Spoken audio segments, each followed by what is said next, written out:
Ada rapat pleno ya, setelah itu jam 12, jam 12 rapat pleno, kemudian ada pengumuman untuk rekomendasi baca kada siang hari ini. Itu seperti jadi apa begini, bedanya dari rapat pleno yang dimaksud dimulai sejak beberapa hari lalu di masing-masing wilayah.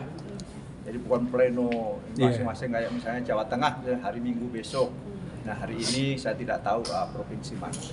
Kan sebagaimana kita ketahui proses pilkada kan sudah kita mulai.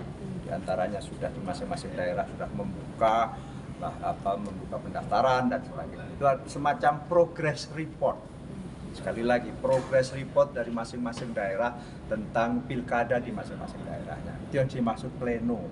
Pleno hari jadi pleno hadir utamanya adalah Bapilu dan juga pasti ada pimpinan Nasdem termasuk insya Allah saya dan sebagainya. Kebetulan saya juga di Bapilu juga dan juga di DPP secara keseluruhan. Ini itu jadi pleno yang dimaksud nanti itu adalah pleno progress report dari masing-masing daerah dalam konteks proses pilkada hari ini. Sebelum nanti akhirnya dari pleno tersebut tergambar dinamika daerah tentang siapa di daerah mana, ada reasoning apa. Jadi masing-masing daerah berargumentasi tentang calon-calon. Ujung dari segala ujung kan nanti rekomendasi yang ditandatangani oleh Pak Surya dan Sekjen, Ketum dan Sekjen. Itulah nanti yang akan muncul. Nasdem akan mencalonkan baik bupati, wali kota atau gubernur siapa, itu adalah melalui rekomendasi. Nah, pleno hari ini adalah bagian dari menuju ke sana. Itulah yang dimaksud pleno. Berarti belum ada pengumuman Pak di siang hari ini, sore hari ini? Oh belum secara eksplisit. Yang dimaksud diumumkan menjadi fix, menjadi firm itu adalah ketika sudah ditandatangani oleh Ketum dan Sekjen dalam bentuk rekomendasi. Banyak kan, ada tokoh tadi, ada Pak Ijek misalnya dan sebagainya. Tadi kan kita diskusi dengan teman-teman wartawan lain. Banyak sekali tokoh-tokoh masyarakat yang silaturahmi ke sini dan Pak Surya kan memang terbuka kepada siapapun. Kalau tadi ada yang nanya apakah Pak Anies sudah berkomunikasi bersilaturahmi tentang kemungkinan beliau mencalonkan gubernur DKI, sudah, saya katakan sudah, ada intens gitu, bahwa dan tadi juga disebut apakah ada tokoh dari Gerindra sudah dikomunikasikan, sudah juga. Tapi sekali lagi keputusan nanti melalui berbagai pertimbangan dan analisis, utamanya bagi kepentingan kepemimpinan daerah itu yang terbaik, tapi juga bagaimana kepentingan partai ada di dalam situ. Untuk tokoh sendiri Pak, apakah memang sudah dilirik Pak, terkhusus di pilkada DKI Pak, ada berapa tokoh yang dilirik oleh dari Nasdem ini? Soal kita dalam posisi pasif memang ya kan, biasanya pasif karena apa? Kita sekarang masih dalam hal konteks melirik tidak melirik itu, kita sekarang masih fokus di MK untuk pileg kan gitu, ada dan sebagainya. Jadi kita kalau di DKI pastinya sudah juga ada beberapa orang dan kita dengar, tetapi tidak secara proaktif lantas partai sebagai, karena apa? Partai membuka diri kayak kalau di DKI misalnya mendaftarkannya kan di DPW, Dewan Pimpinan Wilayah DKI, di mana sekarang ketuanya Bung Bibi, ya kan. Tokoh-tokoh yang memang berminat, apalagi juga mau melalui Partai Nasdem pasti mendaftarkan. Dan sifatnya kan reciprocal, bukan berarti kita yang mengundang dan sebagainya, kan begitu. Tapi bahwa kita mengidentifikasi beberapa tokoh, iya juga kan, politik kan memang salah satu fungsinya adalah rekrutmen kepemimpinan. Jadi di kepemimpinan itu bagian dari diskusi kita. Kalau ditanya tentang kader-kader, oh banyak kader-kader Nasdem yang mampu dan sebagainya. Misalnya kayak di DKI kan kita ada ketua DPW DKI sekarang misalnya Bung Bibi, ada kan sering disebut adalah Kakak Roni kan gitu, Syahroni kebetulan bendung DPP ya, dan itulah nanti akhirnya dengan kewisdoman Pak Surya setelah memperhatikan berbagai aspek bagi kepentingan kepemimpinan daerah, bagaimana akselerasi pembangunan daerah sesuai dengan karakter masing-masing, dan juga sudah tentu ada kepentingan juga partai dalam sustainability atau kesinambungan dan sebagainya itu. Kalau rapat pleno Jakarta itu kapan Pak? Rapat pleno Jakarta saya kurang tahu jadwalnya ya. Kebetulan saya penanggung jawab Jawa Tengah dan Jogja, itu adalah hari Minggu besok yang saya hafal. Hari ini karena sudah dimulai sejak tanggal 27 kemarin pleno. Sekarang tanggal 29 kan, artinya sudah berjalan 2 hari. Kita kan terdiri dari 34 ya provinsi ya. 38 sekarang. 38 provinsi, ada 512 kabupaten kota, dan itulah yang dimaksud pleno itu provinsi dengan berbagai kabupaten kota. Sehari kalau tidak salah 3 provinsi. Pak Sugeng, kalau untuk DKI sendiri ini sebenarnya Nasdem melihat peluang untuk kembali menjajaki kerjasama dengan PKS dan PKB juga nggak sih Pak? Sangat. Kita menjajaki kerjasama dengan siapapun untuk menghantarkan nanti kandidat yang memang dia juga ingin bersama dengan Nasdem. Ingat ya, politik itu bersifat reciprocal, jadi bukan kita yang akan melamar orang itu, tetapi kan ini adalah sebuah reciprocal, bahwa kandidat juga karena syarat untuk pencalonan gubernur kan memerlukan apa disebut dengan threshold ya di DKI, karena total DPRD-nya berapa? 100 berapa DPRD DKI? Saya lupa. Maka juga memerlukan kurang lebih 20% dari jumlah DPRD kan gitu. Nah, kebetulan syukur alhamdulillah di DKI Nasdem naik kursinya dari 8 menjadi 11.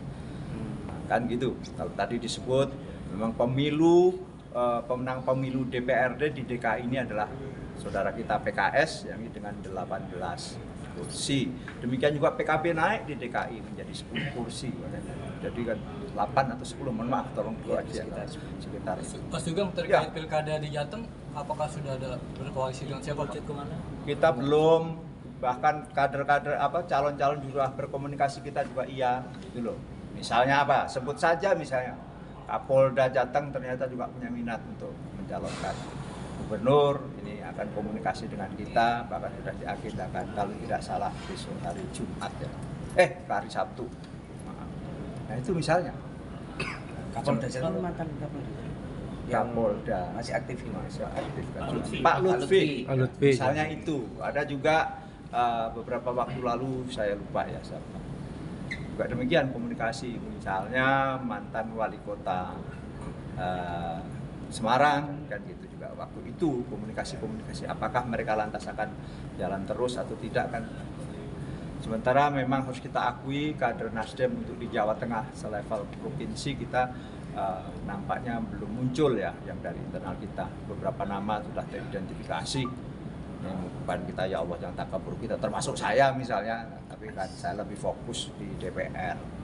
Mas Sugeng, ini kan baru aja di pilkada ada perubahan aturan dengan MA mengabulkan salah satu gugatan, yaitu batas usia kali ini minimal 30 tahun itu menjadi bukan saat didaftarkan tapi saat dilantik. Nah itu juga berimplikasi Mas Kaisang bisa maju di pilkada. Nah tanggapannya itu seperti apa dari Nasdem?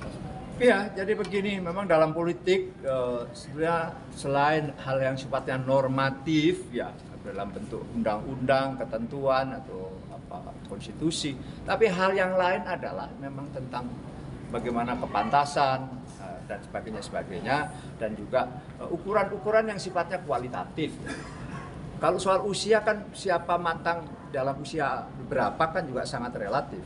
Tetapi mestinya siapapun melalui proses. Mestinya tadi kalau tidak harus 30 tahun tetapi telah pernah jadi anggota DPRD, sudah benar itu adalah satu klausulnya adalah melalui proses elektivitas ya, proses elektoral itu menjadi penting. Misalnya pernah jadi anggota DPRD atau pernah memimpin sebuah katakanlah kelompok masyarakat selevel apa. Jadi ada parameter-parameter itu sehingga masyarakat kita ini kan juga selain aspek-aspek yang sifatnya tangible, tapi kan ada yang sifatnya intangible. Tetapi menurut kita nggak usahlah semuanya itu saling tanda kutip mengakali. Aturan semata-mata untuk diperuntukkan agar si Badu, Sutonoyo, Dadap Waru itu bisa mencalonkan. Celaka kalau kan. Mohon maaf saya harus ungkapkan di sini. Cukuplah sekali yang kemarin. Nah, itu loh, cukup itu mahal betul biaya sosial, psikologi sosialnya mahal betul. Jadi, tetapi kita harus terima itu sebagai kenyataan, ke depan kita koreksi. Yang sudah terjadi maka sebagaimana Nasdem ketika terjadi proses kita juga ikut tanda kutip mengkritisi proses ketika MK waktu itu dengan MK yang telah mengeluarkan katakanlah keputusan, dan juga demikian KPPU ya yang juga mengeluarkan keputusan demikian. Tetapi setelah semuanya proses itu dilalui, kami dengan legowo menerima, bahkan kita mensupport agar pemerintahan Pak Jokowi, Mas Gibran dapat memimpin Indonesia ke depan dengan baik. Kenapa demikian? Tantangannya luar biasa. Ini untung saja crude, ya kebetulan saya di Komisi 7, atau minyak mentah dunia tidak menyentuh misalnya sampai $90 per barrel atau bahkan lebih misalnya, sebagaimana terjadi tahun 2022. Karena indikasi kesananya ada perang Timur Tengah yang juga sangat tinggi intensitasnya di katakanlah di Timur Tengah itu, dan juga di kawasan Eropa Timur, Rusia dengan Ukraina yang juga belum mereda. Tapi alhamdulillah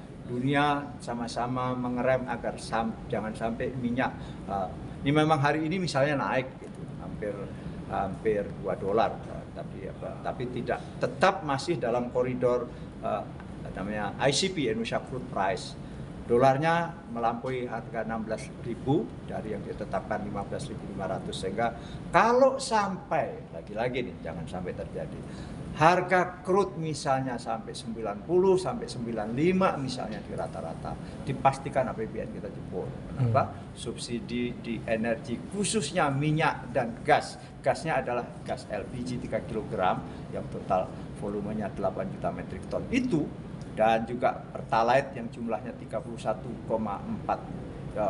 juta kiloliter itu bisa jebol di APBN. Pak, untuk Jateng sendiri terbuka dengan pasangan Diko dan Raffi atau? Enggak.